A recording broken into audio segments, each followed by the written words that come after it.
양대를 가진 파수꾼이라는 말씀 제목으로 정영 목사님 말씀 선포해 주시겠습니다.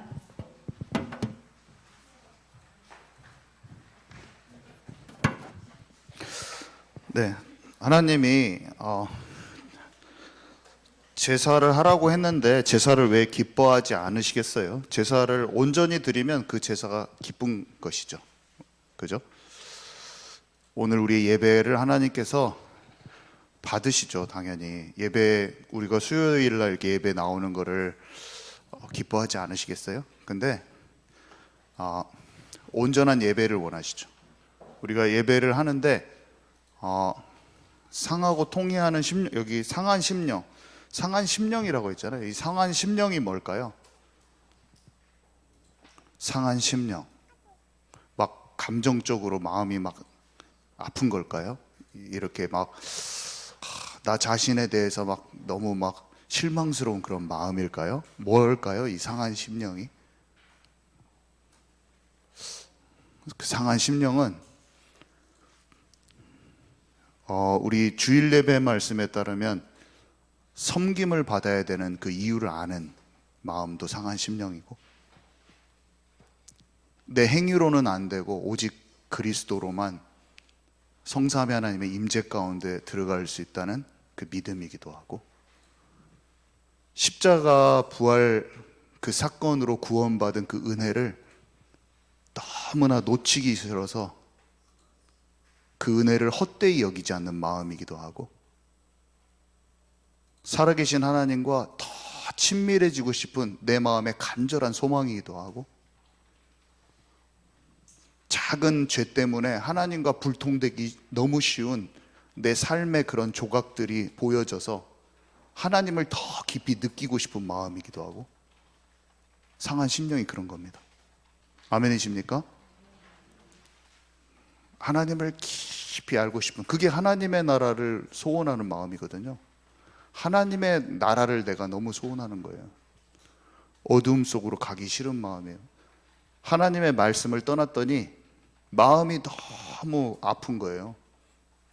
옛날에는 그런 것도 몰랐는데 구원의 비밀을 알고 감사를 알았어요. 하나님이 느껴진 거예요. 하나님이 느껴지고 체험되니까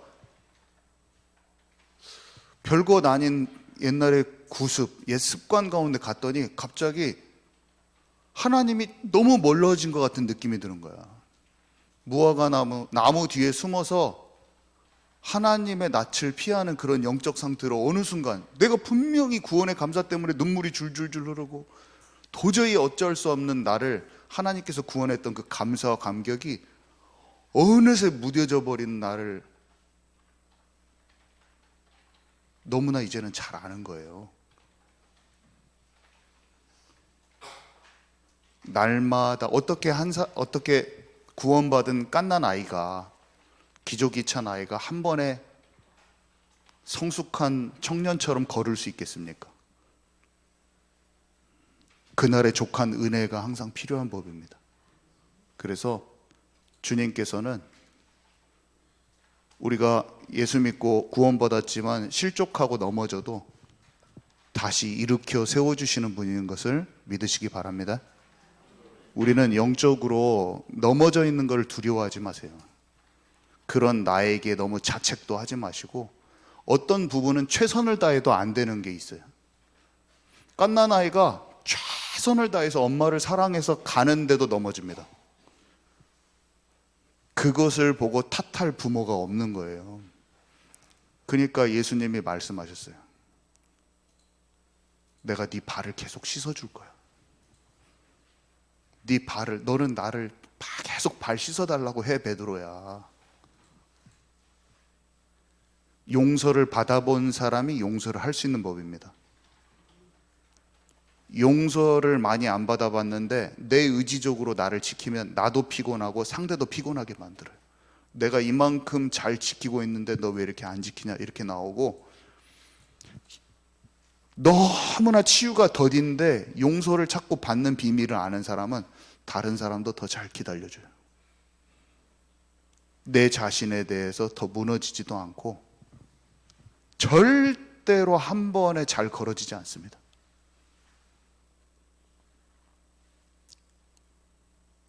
30년 신앙생활 했어도 이 은혜의 보좌 앞으로 들어가는 게 훈련이 아주 잘 안 된 사람들도 있어요. 그 사람들은 지금도 넘어질 거예요. 더 많이 넘어질 거예요. 그러니까 은혜의 보좌 앞으로 가는 훈련이 많이 안 된 오래된 신자들도 있어요. 그런 사람들은 오늘 내가 오래 신앙생활을 했다고 나를 대단한 사람으로 만들려고 하지 말고 그냥 오늘 용서 받으시기 바랍니다. 오늘 그냥 예수님께 용서 받으세요. 그냥 내가 그 용서받는 방법을 너무나 몰랐던 거예요. 그냥 오늘 용서 받으시면 됩니다. 나는 주님이 아니고서는 너무 안 돼요. 저는 막 전도도 하고 선교도 가잖아요. 어저께도 용서받고 그저께도 계속 용서받고 있어요, 지금. 용서를 안 받으면 저는 제 자신을 못 보는 전도도 못 해요. 왜냐하면 내 자신에 그냥 썩은 거밖에 없어, 저는. 그래서 전도를 해도 되나, 내 상태가? 이렇게 막 일을 저질러서 그런 게 아니라 내 이런 게 하나님이 진짜 필요한 나 자신을 고백할 수밖에 없어요. 정말 주님이 필요합니다. 그 고백만 엄청 많이 하는데 예배 때마다 주님을 그렇게 찾아도 창피한 게 아니고 내가 24시가 안 된 것이 창피한 게 아니에요. 아멘이십니까? 24시 안 되는 게 정상이야. 내 생각이 불쑥불쑥 내 삶 속에 끼어들은 게 정상이에요. 저녁에 그냥 그런 상황들 속에서 주님과 진짜 함께하기를 바랬던 내 마음이 한편 있기 때문에 그냥 주님 품 안으로 들어가면 되는 것입니다. 그런 주님과 함께 하려고 했던 그 마음이 없다면 그 마음은 좀 가져야겠죠. 그걸 버리면은 죄의 무감과 간 사람이 돼요. 그거는 이 하나님께서 구하시는 제사가 삶에서 동작 안 하는 사람이죠. 그 사람은 어린아이 같이 될 뿐, 어린아이로 멈춰 있거나 아니면 후퇴하기까지 해요. 뒤로 물러나서 후퇴해버려요. 처음에 받았던 첫사랑 싹 까먹어버려요, 그런 사람들. 그리고 삶이 방종으로 갑니다. 그렇지만 아무리 연약하고 아무리 죄성이 많고 실수투성이어도 복음을 붙잡으려고 하는 그 마음, 소망함, 그 사람은 계속 치유되게 돼 있어요. 아멘이시죠? 오늘 그 예배가 되면 되는 거예요. 오늘 우리가 절대 잘나가지고 구원받는 거 아닙니다. 모자란데 구원받는 거예요. 믿음으로. 아멘이십니까? 제가 항상 말씀드리는 건 뭐냐면 그 믿음으로 받은 그 믿음이 진짜가 돼야 된다는 걸 말하는 거죠. 제가 항상 말하는 거 아시죠? 행위를 말하는 게 아니잖아요. 그게 이 상한 심령의 제사가 돼야 된다는 말인데 이 상한 심령의 제사가 놓쳐진 게 너무 많이 보여서 때로는 제가 화를 빵 왜냐하면 그것도 훈련인 거예요. 제가 그 속에 있으면서 저가 못하면은 그 말을 못할까요, 여러분? 내 자신을 하나님께 그렇게 세우면서 그것을 딱 해야 되는 거예요. 아멘이십니까? 여러분들이 못한다고 다른 사람에게 그것을 말 못하는 게 아니에요. 내가 그것을 그렇게 치유해 받으면서 그 방향을 탁 말해주는 게 파수꾼의 역할인 것입니다. 그때 사람들이 진짜 살아나는 거예요. 자, 여호와는 오늘 제목이 망대를 가진 파수꾼인데요.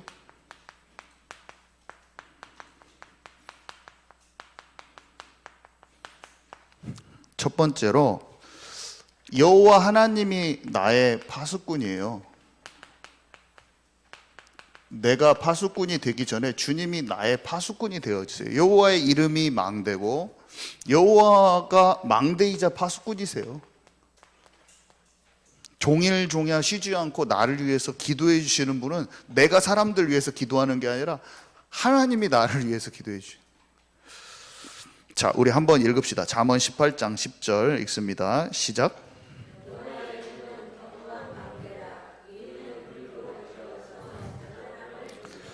우리 양 장로님은 자동으로 탁 센스 있게 해주셔야 되는데 또 오늘 또 약간 센스가 부족한 것을 딱 해주셔야 됩니다. 마이크를 딱 틀어주셔야죠. 틀어져 있나요? 자, 성삼위 하나님이 나의 피난처인 성삼위 하나님이 나의 피난처, 나의 안식처, 나의 쉼터, 나의 보호처. 여호와는 나의 목자시니 내가 부족함이 없으리로다. 쉴만한 물가로 나를 인도하시는 분인데요, 우리가 주님 안에서 안식을 느껴야 됩니다. 안식, 평안. 세상에서는 아까 말했듯이 우리가 하나님의 말씀을 떠나잖아요. 그러면 바로 영적으로는 어떤 일이 생기냐면, 제가 구원을 받고 하나님이 주시는 쉼을 얻어봤어요. 그리고 나서 옛날 구습으로 딱 돌아갔더니, 옛날 습관으로 돌아갔더니 마음의 안식이 확 사라지더라고요. 여러분, 이거를 느끼신 분이 있으실 테고, 영적으로 민감하지 않으면 못 느낍니다. 그냥 쉼을 한번 얻어본 사람은 쉼이 있는 삶과 스트레스풀한 삶이 딱 구분이 가요. 스트레스풀하면 공황장애가 오고 우울증이 오고 신경쇠약이 옵니다, 여러분. 그러니까 육신적으로는 스트레스가 막 짜증이 난다든지 막 그래요. 걱정 염려가 나온다든지. 근데 진짜 쉼을 얻은 사람은 시기 질투, 움켜쥐는 거 싹 벗어나요. 사실은 하나님에 대한, 나에 대한 계획이 믿어지기 때문에 엄청 마음이 평안해지거든요. 근데 내가 옛 체질로 돌아가는 순간 갑자기 그 시달리는 마음 상태로 돌아와요. 저는 그래요. 정확합니다. 그냥 내 마음에 미워하는 마음을 품잖아요. 그러면 밤에 잠이 안 오고 시달려요, 저는. 여러분은 어떠세요? 그거를 감정적으로 놔두세요? 아니면 정말로 영적인 게 동작하는 것으로 그 평안을, 실제로 하나님과 관계 속에서 그 평안을 놓치지 않는 영적 삶이 되고 계셔요? 아니면 실제로 그것을 주님과 관계가 회복되는 속에서 나의 죄책감과 모든 것을 하나님의 은혜의 보좌 앞에 와서 그것을 그리스도로 말미암아 해결하는 그 예배의 비밀이 있습니까? 제가 그걸 질문하는 거예요. 그냥 밑도 끝도 없이 예수님 믿으니까 성삼위 하나님 나랑 함께합니다, 그런 게 아니에요. 실제로 내 안에 감정에 시달린 마음, 생각의 불안 요소가 지식적으로도 영적으로도 마음적으로도 딱 해결이 돼 버립니다. 아멘이십니까? 그게 내가 기도인 거예요. 내 삶 속에 제가 옛 체질을 따라서 움직이면 내가 죄책감이 엄청 많이 옵니다, 저는. 왜냐하면 십자가의 은혜를 헛되이 여긴 것 같은 막 그런 막 지옥 자식같이 막 느껴져요. 제가 갑자기 막 사단이 송사를 하기 때문에 저한테, 네가 그러고도 목사냐? 네가 그러고도 니네 아이들 앞에서 진짜 거짓말쟁이, 넌 거짓말, 우상숭배와 개와 거짓말을 사는 사람들은 성 밖에 있는다는데 사단이 바로 제 마음에 말씀 가지고 송사를 해버려요. 바로 네가 사실은 거짓말하는 자잖아, 내 마음에 딱 옵니다. 네가 말로 막 사람들한테 막 전도해야 된다고 막 말하고 막 복음이라고 말하고 너 거짓말하잖아. 네 마음에 혼자 있는 곳에 너 거짓말쟁이잖아. 사탄이 딱 저한테 딱 그 마음이 막 저는 눌려요. 여러분 안 그러세요? 안 그러면은 좀 뭔가 많이 모르는 사람이야. 지금 초보도 안 왔어. 지금 영적인 초보 수준도 안 됐어, 이걸 모르면. 저는 그래요. 근데 성경에 보니까 은혜의 보좌라고 그랬거든요. 우리 성경 구절 한번 읽으십시다. 히브리서 4장 15절 한 절만 읽을게요. 시작. 우리에게 있는 대제사장은 우리의 연약함을 동정하지 못하실 이가 아니요 모든 일에 우리와 똑같이 시험을 받으신 이로되 죄는 없으시니라. 인간이 얼마나 속기 쉬운지 우리를 진짜 공감하시는 분이에요. 예수님이 우리의 연약함을 진짜 잘 아십니다. 인간의 몸을 입고 실제로 사람 소리를 귀에 들어보셨어요. 시험도 당해보시고, 뭔가 사탄이 미혹하잖아요. 사탄이 돌 빵으로 만들어 먹으라고 하고 명예 가지고 건드리고 다 건드립니다. 그런데 죄를 짓지 않으시고 흠없는 어린 양으로 우리에게 길을 여신 분이에요. 우리를 한마디로 용서할 수 있는 분이에요. 예수님은 하나님인데 하늘 영광을 버리고 이 땅에 오셔서 우리의 삶을 다 이해하시고 공감하시면서도 죄 없으시기 때문에 우리를 치유하실 수가 있으셔요. 아멘이십니까? 그 예수님 통해서 우리가 은혜의 보좌 앞에 갈 수 있다는 걸 오늘 다시 딱 알아야 돼요. 자, 그래서 히브리서 4장 16절 같이 읽습니다. 시작. 그러므로 우리는 긍휼하심을 받고 때를 따라 돕는 은혜를 얻기 위하여 은혜의 보좌 앞에 담대히 나아갈 것이니라. 네, 그래서 그리스도인이라 할지라도 처음에는 기저귀 찬 어린아이라니까요. 그래서 수시로 죄의 유혹에 넘어지는 게 당연한 거예요. 하나님의 도움이 필요한 존재예요. 그러니까 발을 씻으라고 그랬잖아요. 하나님께서는 갓 태어난 그리스도인들이 하나님의 은혜와 도움이 필요로 한 것을 아시고 때에 따라 그때도 정확하게 주님이 아시는 거예요. 그래서 때에 맞게 우리는 그 은혜를 받아야 돼요. 날마다 그 은혜를 받아야 돼요. 시기적절하게 베풀어 주심을 믿고 그 은혜 속으로 들어가야 돼요. 자꾸. 그래서 복음을 각인하는 과정이에요. 이 자체가. 이것이 제가 이런 말 하는 거 아니에요. 예수님 믿으니까 다 괜찮아 이런 말 하는 거 아니에요. 그렇죠? 그런 말이 아니잖아요. 우리의 연약함과 실수가 여전히 남아있지만 나 자신에게 초점을 맞추는 게 아니라 나를 구원하신 하나님께 초점을 맞추는 거예요. 그것을 해야 됩니다. 주님이 그렇게 하기를 원하셔요. 네 발을 씻겨달라고 해라. 그래서 4장 16절 우리 한 번 더 읽겠습니다. 시작.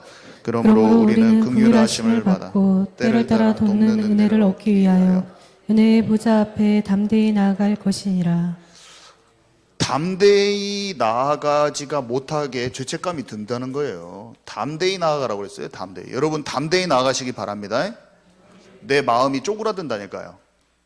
왠지 안 용서해 주실 것 같고, 왠지 막 매맞을 것 같고, 왠지 더 이상 잘못했으니까 더 안 용서해 줄 것 같고. 아니요. 죄 지은 사람이 저한테 오면 몇 번 용서해 줄까요?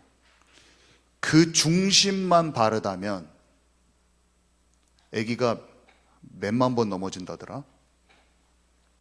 온전히 걷게 될 때까지 몇만 번을 넘어지는데 70번에 7번, 70 곱하기 7은 완전수요, 영원한 속죄를 뜻하는 것을 아시기 바랍니다. 중심만 바르다면, 하나님 앞에 죄를 그냥 덮어두려고 하는 게 아니라 아까 말한 대로 상한 심령, 하나님이 원하시는 중심으로만 주님께 나오면 300%, 1000% 계속 용서라는 걸 아시기 바랍니다. 그 용서를 받아야지 우리는 치유가 되는 것이에요. 그리고 그 용서가 우리에게는 필요한 거예요. 그렇게 새롭게 우리를 세워주시는, 넘어져 있는 아이를 괜찮다고 등을 두드려주면서 세워주는 하나님 아버지의 그 사랑이 우리는 날마다 필요한 거예요. 주님이 그 사랑을 오늘 또 받으라고 하시는 거예요. 다만 제가 말했던 거는 그런 중심이 없는 거를 제가 맨날 말하는 거지. 그런 중심도 없으면서 둘러치게 하고 예배드리고 가지 말라고 제가 그거 맨날 뭐라고 하잖아요. 그런 거 말고 올바른 중심으로 사모하는 마음으로 진짜 십자가의 은혜가 생명 가진 은혜가 헛되이지 않는 그 마음으로 오는 모든 자들을 영원히 일으켜 주시는 분이 우리의 사랑하는 아버지인 걸 아시기 바랍니다. 동시에 알아야 됩니다. 그래서 담대히 나가시고요. 그 다음에 발을 씻김, 같은 말이에요. 섬김을 받으라고 했어요. 우리 목사님이. 주님의 용서함을 받아야 됩니다. 우리 요한복음 13장 6절에서 10절 말씀 같이 읽습니다. 시작. 시몬 베드로에게 이르시되 베드로가 이르되 주여 주께서 내 발을 씻으시나이까. 예수께서 대답하여 이르시되 내가 하는 것을 내가 지금은 알지 못하나 이후에는 알리라. 베드로가 이르되 내 발을 절대로 씻지 못하시리이다. 예수께서 대답하시되 내가 너를 씻어주지 아니하면 내가 나와 상관이 없느니라. 시몬 베드로가 이르되 주여 내가 내 발뿐만 아니라 손과 머리도 씻어 주옵소서. 예수께서 이르시되 이미 목욕한 자는 발밖에 씻을 필요가 없느니라. 온 몸이 깨끗하니라. 너희가 깨끗하나 다는 아니니라 하시니. 우리는 구원 받았어요. 예수 생명을 받았지만 세상에 이렇게 자꾸 맞닥뜨리기 때문에 금방 때가 탑니다. 금방 때가 타요. 나도 모르게 비진리의 생각들이 끼기도 하고, 성령인도 100% 받아야 되지만 막 나쁜 짓을 저지르는 것도 죄인데 성령인도 못 받고 내 생각 속에 있는 것도 죄예요. 우리가 죄인지도 인식도 못 하는데 막 그렇게 돼 있기도 하고 막 그런 거예요. 근데 하물며 우리가 뭐가 죄인지도 인식을 잘 못하고 그러는데 주님께 전신을 목욕하였기 때문에 발을 씻어달라고 하고 자꾸 그 안으로 들어가면 돼요. 아멘이시죠? 다만 어떤 마음으로? 다윗과 같은 마음으로, 상한 심령으로, 상하고 통회하는 마음이 있었기 때문에 진짜 침상을 적시는 회개로 이어졌죠. 그게 침상을 적시는 회개는 눈물을 막 흘려야 된다 그게 아니라 침상을 적실 만큼 그 중심의 마음인 거죠. 그죠? 눈물을 한 방울도 어떤 사람이 안 나도 그 마음은 가질 수 있잖아요. 감정적인 것을 뜻하는 게 아니라 정말 내 마음이 하나님의 사랑과 은혜를 헛되이 하고 싶지 않은 그런 마음인 거예요. 작은 것에 무감과 같게 내어주는 사람은 이런 거를 모릅니다. 근데 헛되이 하지 않으려고 하는 그 마음은 너무나 주님이 기뻐하시는 마음이에요. 받은 사랑과 은혜와 생명을 헛되이 여기지 않으려고 하는 그 소중한 마음, 주님께서 주신 구원과 생명을 너무나 놓치기 싫은 사모하는 그 마음이 우리 예배 가운데 항상 있어야 됩니다. 그러면 그 사람은 괜찮아요. 그 사람의 그 모든 실수가 다 괜찮은 거예요. 우리는 이 마음 중심을 놓치지 않는 우리 예한교회 모든 성도님 되기 바랍니다. 그래서 그런 사람은 어떻게 되냐면요, 요한일서 1장 7절에서 10절 말씀 같이 읽습니다. 시작. 그가 빛 가운데 계신 것 같이 우리도 빛 가운데 행하면 우리가 서로 사귐이 있고 그 아들 예수의 피가 우리를 모든 죄에서 깨끗하게 하실 것이요, 만일 우리가 죄가 없다고 말하면 스스로 속이고 또 진리가 우리 속에 있지 아니할 것이요, 만일 우리가 우리 죄를 자백하면 그는 미쁘시고 의로우사 우리 죄를 사하시며 우리를 모든 불의에서 깨끗하게 하실 것이요, 만일 우리가 범죄하지 아니하였다 하면 하나님을 거짓말하는 이로 만드는 것이니 또한 그의 말씀이 우리 속에 있지 아니하니라. 아멘. 네, 우리가 생명을 받았는데 막 빛 가운데 있지 않고 내가 어둠에 있는 것이 막 마음이 보여지면 마음이 아픈 거예요. 그래서 그 죄가 자백할 수밖에 없죠. 근데 그런 중심에 있는 죄의 자백은 신앙생활 하면서 여러 번 일어날 수가 있어요. 저는 수시로 일어난다니까요. 이런 거 다 용서해 주십니다. 다 예수 피로 다 깨끗하게 해주시는 거예요. 아멘이십니까? 네, 이 자유가 있는 거예요. 날마다 체험해야 돼. 날마다 나의 행위에 잘한 것을 가지고 예수님께 오는 게 아니라 하나님이 아니면 안 되는 그것을 가지고 다 와서 예수님으로 말미암아 성령 충만 받고, 또 나의 어떤 실수와 상처들, 아직 남아있는 옛 체질들, 이게 주님으로 말미암아 탁 치유받기를 원하는 그런 마음들 가운데 있으면 하나님이 성령 충만도 주시고 나를 다듬어 가셔요. 오늘 내가 한 번의 과거의 구습이 다 치유되지 않았다고 너무 염려도 마시고 그것으로 인해서 나를 붙들고 막 절망 속에 있지 마세요. 주님을 믿는 믿음으로 나는 이미 옮겨진 자라는 걸 아시기 바랍니다. 사망에서 생명으로 옮겨졌어요. 마귀 자녀에서 하나님의 자녀로 우리가 옮겨졌어요. 내가 잘해서 그렇게 되는 건 아니에요. 그렇게 되고 용서를 계속 받으면 용납, 그래도 너 하나님의 자녀예요. 용납을 계속 받을 때 내 자신이 더 힘이 생기고 주님의 사랑을 더 깊이 알면서 이 세상 것들이 끊어집니다. 자, 그래서 두 번째, 나의 파수꾼인데 내가 그 파수꾼이 되기를 원하세요. 주님이 직접 안 하시고 내 말을 너에게 주었으니 네가 대신 말해라, 막 이렇게 돼 있어요. 자, 우선은 지지난주에 그 포도원의 망대 그 구절 한번, 두 구절을 한번 읽으시다. 시작. 다른 한 비유를 들으라. 한 집 주인이 포도원을 만들어 산 울타리로 두르고 거기에 집 짜는 틀을 만들고 망대를 짓고 농부들에게 새로 주고 타국에 갔더니 땅을 파서 돌을 제하고 극상품 포도나무를 심었도다. 그 중에 망대를 세웠고 또 그 안에 술틀을 팠도다. 좋은 포도 맺기를 바랐더니 들 포도를 맺었도다. 네, 극상품 포도나무는 예수님이죠. 극상품 포도나무. 그리고 우리는 가지인데 좋은 열매가 맺히기를 바랬고, 거기에 하나님이 농부가 망대를 세워가지고 망대를 지키는 농부들, 한마디로 파수꾼을 세워놨어요. 예수님이 하신 비유인데, 예수님이 하신 비유고 여기는 이사야서에 하나님이 이사야에게 주신 비유죠. 그러니까 예수님이 성경을 다 알고 계시죠. 하나님이 하셨던 말씀도 다 알고 계시고, 그래서 옛날에 했었던 선지자들을 통해서 주셨던 포도원 망대 비유를 자기가 또 하신 거예요. 다른 식으로. 그래서 이미 있던 말씀인데 자기가 다르게 비유로 해가지고 또 해주신 거예요.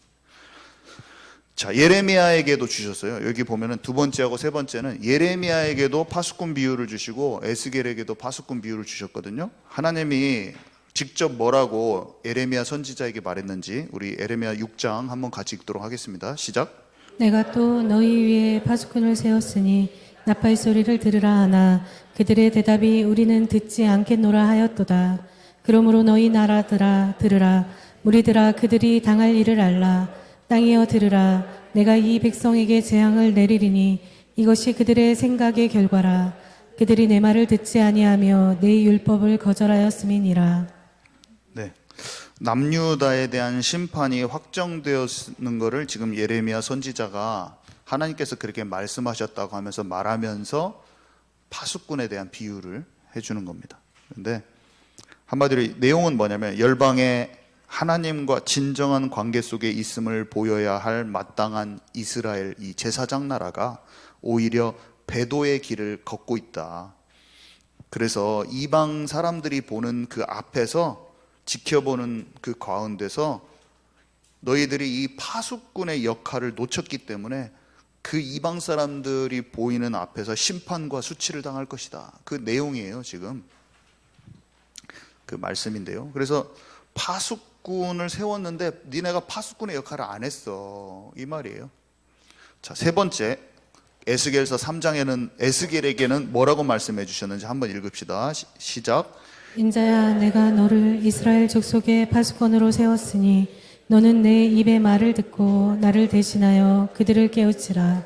가령 내가 악인에게 말하기를 너는 꼭 죽으리라 할 때에 내가 깨우치지 아니하거나 말로 악인에게 일러서 그의 악한 길을 떠나 생명을 구원하게 하지 아니하면 그 악인은 그의 죄악 중에서 죽으려니와 내가 그의 핏값을 내 손에서 찾을 것이고 내가 악인을 깨우치되 그가 그의 악한 마음과 악한 행위에서 돌이키지 아니하면 그는 그의 죄악 중에서 죽으려니와 너는 내 생명을 보존하리라. 아멘. 네. 에스겔 선지자에게 직접 말씀해 주시는 겁니다. 네가 파수꾼이야. 에스겔 선지자야. 너는 전쟁할 때 나팔 불어가지고 깨우는 그 파수꾼 같이 네가 영적 전쟁의 파수꾼이다. 응? 너는 내가 백성들한테 할 그 이 말, 내 입의 말을 듣고 나를 대신해서 그들을 깨워라. 백성들이 지금 하나님을 완전히 떠나서 완전히 반역하고 불순종의 죄악에 완전히 빠져 있는데 하나님의 심판을 경고하는 그 입술이 되라는 거예요. 네가 파수꾼의 역할을 해라. 그리고 그들이 회개하고 돌이켜서 나 여호와의 관계가 회복되도록 돕는 그 선지자의 역할을 해라. 그게 파수꾼이라고 얘기하는 거예요. 지금 우리가 하나님 떠난 사람들한테 복음 전해서 돌아오게 하는 사람이 복음 전파자가 파수꾼인 걸 아시기 바랍니다. 그냥 쉬운 거예요. 파수꾼이 뭔지를 우리가 몰라서 그러고 옛날 말이고 막 해가지고 어렵지. 배경을 알고 예수님이 말한 포도원의 비유와 망대의 비유와 과거에 전쟁들이 많았을 때 성벽을 지키던 파수꾼들을 이해하고 주변 사물을 가지고 시를 쓰듯이 그것을 비유로 가까운 것에 있는 비유를 가지고 설명을 해주신 거예요. 주님이 하나님이 여호와 하나님이 선지자들에게 그렇게 표현을 해주셨고 예수님이 제자들에게 그렇게 얘기해 주신 것이고 우리는 이 시대에 그 시대 상황을 알면 어렵지 않고 쉽게 이해할 수 있어요. 그 비유일 뿐이에요. 우리의 영적인 정체성을 잘 알기를 원하시는 하나님의 마음을 이 말씀을 통해서 잘 깨달으면 되는 것입니다. 자, 그래서 2번하고 3번 지금 예레미야에게 그 다음에 에스겔에게 그 파수꾼의 정체성에 대해서 알려주시는 거였고요.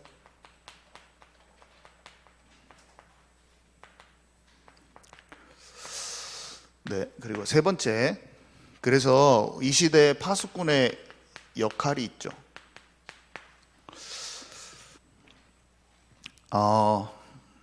이제 복음 전파자고 이 언약을 전달하는 전달자고 하나님과 관계를 회복해야 되는데 그 하나님과 관계를 회복하게 하는 가장 중요한 시스템이 있었는데 그게 성전이었어요. 성전.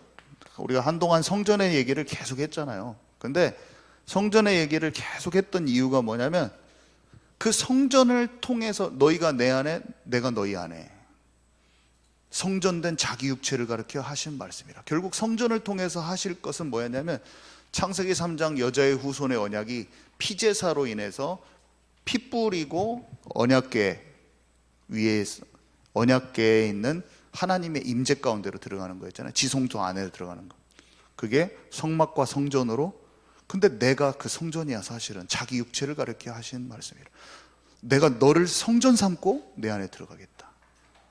그래서 예수님도 성전이고 나도 성전인데 그게 교회가 탄생했잖아요. 예수님이 머리고 우리가 돌과 돌이 연결돼서 건물과 건물과 연결돼서 모퉁이 뜰 대신 주님과 연합되어져 있는 그 모습을 성전이라고 표현하면서 그게 교회라고도 하셔요. 한마디로 교회는 그리스도와 연합된 그 형태를 말하는, 아버지와 내가 하나인 것처럼 저들도 우리와 하나가 되게 하옵소서. 임마누엘을 뜻해요. 성전은 예수님이고 나고 임마누엘이에요. 하나님과 살아있는 뗄래야 뗄 수 없는 그 관계를 의미하는 거예요. 근데 그 성전에 안에 뜰들이 있는데 그 뜰은 장소이지만 그 장소에서는 어떤 이벤트가 일어나야 되는데 그 장소에서 있어야 될 영적인 분위기는 뭐냐면 이방인들도 들어와야 되고 아이들한테 부모가 막 기도해 주면서 하나님이 참 우리를 사랑하신단다 이런 걸 전해줘야 되는데 장사하고 있어. 거기서 자기 돈 때문에 헌금 갖고 장난치고 있고 막 제사장 안나스와 가야바가 장사꾼들하고 결탁해가지고 돈 이거 하고 있어요. 그러니까 주님이 다 엎어버린 거예요. 다 엎어버렸어. 다 엎어버리고, 이 바울이 이방인 데리고 성전에 갔다가 그것 때문에 제목으로 걸려갖고 막 법정에 서잖아요. 이방인 데리고 성전에 갔다고 지금. 성전 들어갔다고 난리 나버려. 이방인 더 데리고 와야지. 와서 성전 얘기도 해주고 여기 흐르는 언약의 흐름도 얘기를 해주고 해야 되지. 왜 우리가 성전에 뜰 얘기를 합니까? 성전에 뜰이 있는데 그 뜰이 제대로 역할을 못하고 있는 거예요. 예수님이 제자들 데리고 다 뒤집어 엎어버렸던 뜰이 다 이방인의 뜰이에요. 이방인들이 와가지고 성전을 통해서 그리스도와 이 언약을 잘 알아야 될 그곳에 장사하고 있고 관심도 없어요. 영적인 전달은. 우리가 여기에다가 막 무슨 성전을 짓고 이방인의 뜰을 막 비슷하게 만들고 그런 게 아니라 교회에 모든 족속이 제자화되도록 그 시스템을 마음으로 시스템으로 다 갖추면 되는 것입니다. 지역에 다민족들이 와 있는 것을 소중히 이미 들어와 있는 다민족들한테 복음을 가지고 관심을 갖는 것이 이미 교회가 이방인의 뜰을 준비하고 있는 형태라고 볼 수가 있어요.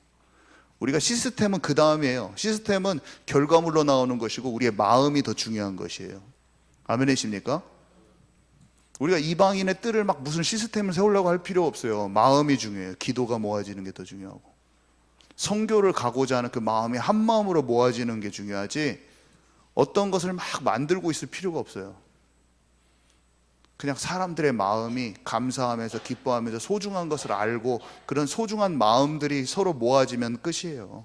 그러면 작은 일이라도 뭔가 되어지기 시작하는 것이지 우리가 뭔가를 막 노력할 필요도 없습니다. 그냥 마음이 모아지고 기도가 되어지고 소중함을 느끼면 되는 것입니다. 아이들의 뜰도 마찬가지죠. 우리 채이랑 여기 와 있지만 채이랑에서 예은이가 너무나 여기에 와서 예배 수요일날 와서 드리는 게 너무 감사하고 좋아. 아이들이 진짜 살아났으면 좋겠어. 그런 마음들이 교회 안에서 그냥 풍성하게 막 있는 거예요. 교회가 기도하고 있고 아이들을 위해서. 그러면 그게 아이들의 뜰입니다. 그런 기도가 아이들을 위한 것입니다. 정말로 우리 아이들이 복음을 전해줘야겠다. 학교에 우리 아이들이 마음에 복음이 깨달아져서 조금 깨달아져서 우리 자원이랑 세라랑 리아가 학교를 위해서 친구들을 위해서 기도하는 마음이 조금이라도 생겼어요. 우리 세라도 탁 초등학교 아이들 기도가 탁 써있죠. 학교를 위한 기도가 딱 써서 스티커로 책상에 붙여 있는데 제가 그걸 보면서 너무나 마음이 기쁘더라고요. 자기 스스로 썼어 그 기도를. 이렇게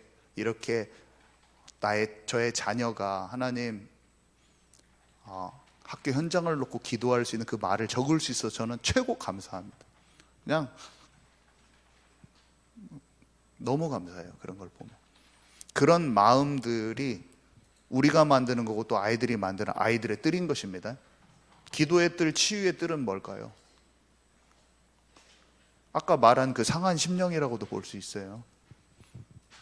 우리의 마음이 진짜 하나님의 형상으로 더욱 회복되기를 바라는 그런 마음, 그런 마음으로 일천 집중 기도, 나의 옛 체질을 진짜 무너뜨리고 육체를 따라 살던 내 삶을 무너뜨리고 하나님과 진짜 한 몸 되고 하나 되는 깊은 곳으로 가고 싶은 그 마음의 기도들이 된다면 이미 기도의 뜰이 동작하고 있는 거예요.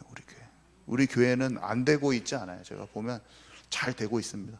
우리의 수준대로 걸어온 만큼 하나씩 지금 돌을 쌓아서 한 번에 화려하게 벚꽃이 피는 것처럼 그렇게 되지는 않았지만 가지 끝에 열매가 맺혀져 있는 게 보여요. 이게 지금 하나씩 맺혀지고 있어요. 꽃이 피고 있어요. 그래서 하나님께 우리가 같이 감사하면서 더욱 열매 맺는 저와 여러분 되기 바랍니다. 그래서 깊은 치유에 도전해야 돼요. 깊은 치유. 바울이 사실은 성경에 이렇게 서신서들을 보냈잖아요. 그럼 막 뭐 하지 말란 말이 되게 있잖아요. 막 뭐 하지 말고 뭐 하고 막. 근데 뭐 하지 말라 해라 이런 말을 너무나 안 좋게 듣지 마세요. 이제 그것들은 진짜 예수님을 알지만 속는 부분들이야, 다. 그래서 우리에게 잘 적용해서 소화하면 큰 열매들이 나타납니다. 큰 치유가 많이 일어나요. 그게 복음과 상관없는 게 아니라 다 연결되어 있는 거예요. 그래서 베드로가 막 말하잖아요. 베드로가 서신서 많이 보내지도 않았지만 그 교회에 너무나 믿는 부녀자들이 남편한테 함부로 오는 거예요. 믿는 부녀자들이 너무 남편한테 함부로 하니까 그것을 좀 영적으로 전환시켜 주려고 탁 써놨습니다. 술 문제도 막 있잖아요. 예수님 내가 술 안 끊어졌어도 예수님 믿으면 구원 받습니다. 저는 그렇게 믿습니다. 그렇지만 술 문제가 치유되면 여기 뭐라고 그랬어요? 내가 범죄자에게 주의 도를 가르치리니, 내가 주의 구원의 즐거움이 회복되어 있고 내가 자원하는 심령이 있어서 막 그렇게 되면 진짜로 십자가의 도를 올바로 전하면서 구원할 수 있는 힘이 탁 생긴다고 다시 설명하잖아요. 내가 매여 있으면 힘이 없어요. 아멘이십니까? 그래서 우리가 예수를 믿었지만 좀 구습에 매여 있지 말고 깊은 것들을 이제 치유해 나가야 돼요. 그래야지 그물이 안 찢어지고 교회가 더 든든히 세워지는 것입니다. 자, 그래서 제가 하나의 예를 들은 거고요. 갈라디아서 5장 6장 이런데 육체를 따르는 삶에서 성령을 쫓아 행하는 거, 이거 설명 잘 돼 있고, 로마서 6장에서 8장에는 율법주의와 방종주의의 그 균형을 설명을 엄청 잘합니다. 그런 거 우리가 참 깊이 묵상하면서 깊은 치유 속으로 들어가기를 소망합니다. 네, 그리고 자, 세 번째, 그러면서도 이 파수꾼은 도전을 해야 되는데요. 이거 이제 나를 대신하여 그들을 깨우치라 이렇게 돼 있고, 또 작은 여우를 잡으라 이런 말도 있었잖아요. 사실은 뭐 내가 도전하는 것 같지만 하나님의 준비를 만나야 돼요. 사실은 이렇게 도전하는 것보다 도전을 위한 정확한 인도를 받아야 되는데, 하나님이 사실은 하나님의 준비, 장소와 만남이 정확하게 만나지면은 그 도전이 또 정확하게 되거든요. 제 말을 잘 생각을 해보세요. 막 뭐 출애굽을 시킨다. 근데 모세에게 준비가 필요했잖아요. 그죠? 약간 나의 달란트와 전문성이 인생을 두고, 우리 어린 친구들이 있지만 나의 달란트와 전문성이 인생을 두고 하나님께서 나를 발전시키는 뭔가가 있는 거예요. 지금 남아 있어요. 그냥 갑자기 내가 막 어릴 때부터 막 학교 뒤집고 전도하는 것도 있지만 인생을 두고 나를 개발시켜요, 하나님이. 그 증거가 성경에 많이 나와 있죠. 그래서 세상에 지금 많은 정보들도 중요한 것을 뽑아내는 것을 보고 발췌라고 하는데, 잘 뽑아내서 나의 것으로 정리할 수 있는 그 힘이 우리 어린 친구들에게도 필요하고, 100세 시대인데 지금 나이가 많다고 느끼는 분들도 다 필요한 것입니다.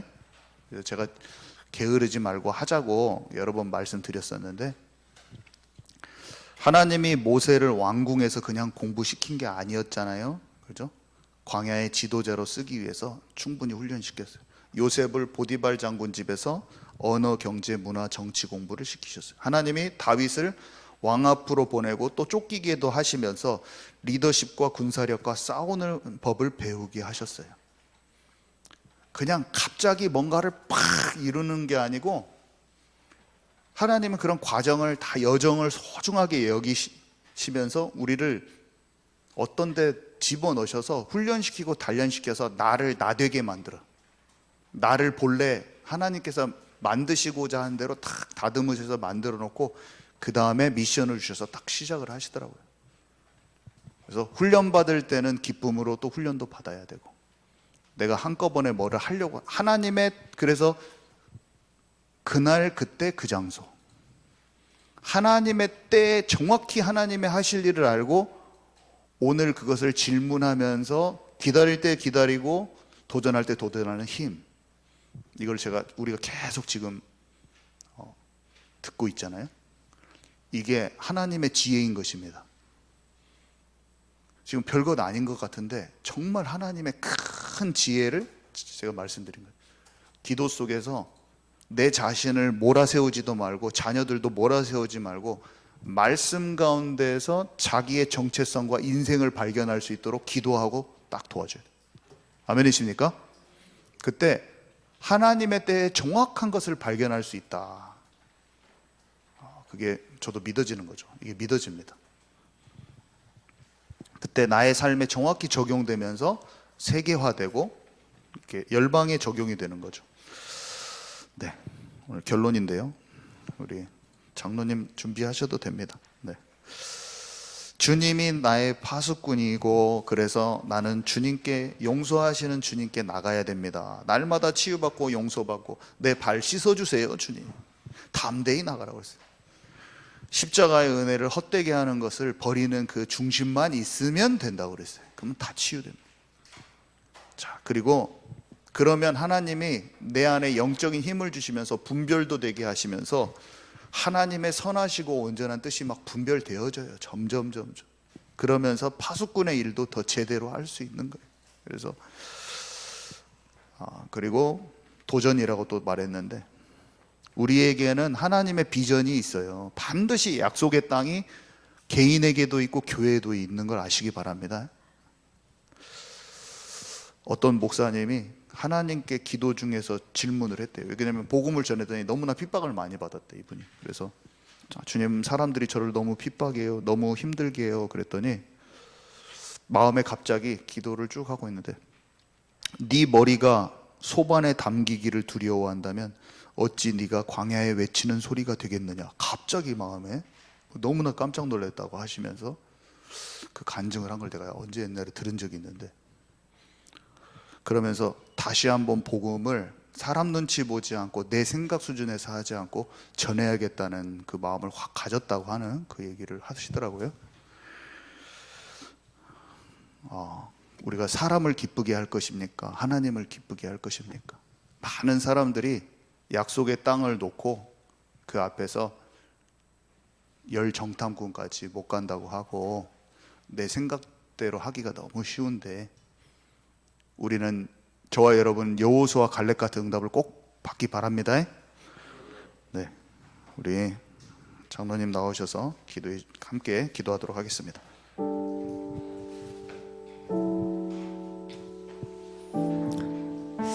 우리가 구원을 받았지만 옛 체질로 인해서 자꾸 넘어지고, 그렇지만 낙심도 되지만 그때 정말 하나님 앞에 우리 하나님은 정말 7번을 77번 무한하게 우리를 용서하시고 이미 다 십자가 해결하셨는데, 그걸 가지고 하나님 앞에 나아갈 때 무감각자가 아니라 나아갈 때 정말 우리가 예수님이 필요하고 예수님이 그리스도로 오신 걸 더 깊이 발견되면서 내 안에 정말 망대가 세워지거든요. 내가 파수꾼이 되고 내 안에 계신 그리스도가 더 깊이 발견되면서 깊은 치유가 일어나면서 우리 하나님이 우리를 예수님이 섬기러 오셨다고 그랬거든요. 섬김을 받으라고 그랬잖아요.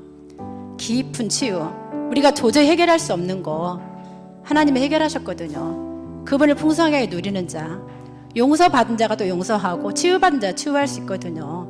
그래서 우리는 파수꾼 하나님이 파수꾼으로 세우셔서 정말 사람을 살리고 세웠을 뿐이 아니라 우리 교회가, 우리 성도가 정말 그런 복음을 누리면서 그 축복을 누리면서 당연히 오는 세 가지 뜰, 그분들이 올 수밖에 없는 그런 우리가 망대를 만드는 거거든요. 플랫폼을 만드는 거예요. 정말 우리가 그런 축복을 누릴 수 있도록 함께 같이 기도하겠습니다. 하나님 아버지, 너무나 감사를 드립니다. 우리를 자녀 삼아주시고 우리와 영원히 함께하여 주시고 우리를 성전 삼아 성령으로 함께하시면서 우리를 인도하시고 우리 무한한 죄를 용서받을 수 없는 것을, 늘 연약함 때문에 넘어질 수밖에 없는 것을 십자가에서 다 해결하시고 우리를 완전히 치유하시고, 하나님 무한한 넘어지지만 다시 일어나서 늘 주님을 바라보면서 그 그리스도를 내 안에서 발견하면서 하나님 약속하신 말씀을 붙잡고 깊은 지혜 속에서 우리를 하나님의 주인 되는 망대를 만들면서 누구라도 모든 사람이 살릴 수 있는 플랫폼으로 우리를 만드시는 하나님 아버지요, 우리를 파수꾼으로 부르셨습니다. 하나님, 우리 안에 우리 주님이 주인 되시면서 우리를 파수꾼으로 부르셔서 만민을 살릴 수 있는, 우리가 있는 현장의 만남 속에 정말 멸망받고 죽어가는 영혼들을, 하나님을 모르고 우상숭배하는 자들을, 하나님 자신도 모르는 망하는 사람들을 살릴 수 있는 빛으로 부르신 하나님께 너무 감사를 드립니다. 더 나아가서 우리 교회가 하나님께서 이 성도들이, 파수꾼 되는 성도들이 모여서 교회에서 함께 예배하고 함께 망대를 만들어 가면서 정말 우리 교회가 아이들의 뜰이요, 정말 치유받을 자들 오고 이방인이 올 수 있는 그런 아버지 세 가지 뜰로 준비되게 하여 주시옵소서. 이거 말는 불신앙이 무너지게 하여 주시옵시고, 교회가 하나 되지 못한 더러운 영들이 꺾이게 하여 주시고, 하나님 이걸 무너뜨린 여우들이 무너지게 하여 주시옵시고, 하나님 성령으로 충만하게 하여 주시옵시고, 모든 성도들이 정말 하나님 파수꾼이, 하나님 망대가 되는 파수꾼이 되게 하여 주셔서 우리 교회가 정말 이 지역을 살리고 오세아니아 모슬 유대인을 살릴 수 있는 교회로, 우리의 후대를 살릴 수 있는 교회로, 하나님 선교사를 마음껏 파송할 수 있는 교회로, 237 5천 종교 살릴 수 있는 교회로 하나님 든든히 세워주시옵소서. 우리 안에 그리스도가 온전히 주인 되어 주셔서 정말 그 하나님 우리를 섬기게 받은 그 하나님을 풍성하게 누리면서 날마다 하나님 내가 있는 곳에다 정말 하나님께 기도하게 하여 주시옵소서. 감사하며 주 예수 그리스도를 기도합니다. 목사님 기도해 주시고 마치겠습니다.